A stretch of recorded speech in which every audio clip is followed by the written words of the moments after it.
forgot to make my video after I finished internal medicine.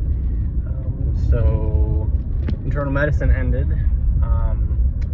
and overall, I would say if it wasn't for the amount of paperwork that you have to do on that rotation, I would have liked it a lot more than I did. It's just, it was a ton of paperwork. I mean, every single day, staying up till 10, 11, midnight, just working on paperwork, dismissals and stuff like that. So that part was not fun, but I do feel like I learned a lot, and I'm glad that I had it where I did in terms of all of my rotations, because if I would have had it in the beginning, I probably would have been really, really overwhelmed and maybe not have done as well. So anyways, I ended it well. I learned, which is the point. And other than the paperwork, I didn't hate it. So, you know, it was fine.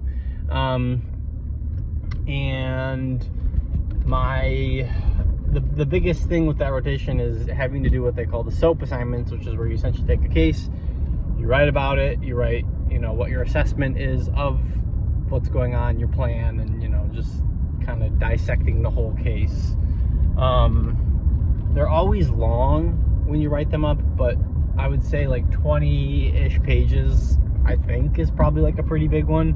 Well, the last one that I wrote that was due at 8 a.m. the morning of my last Friday ended up being like 45 pages long. So it took me, I don't even know how many hours it took me, but I worked on it every single night after school from Monday night through Thursday night. So a ridiculous amount of time, but I got a good grade on it and I can't complain. So yeah, anyways, internal med is done. Technically now I'm on derm, but I'll save that for the end of this week. So yeah.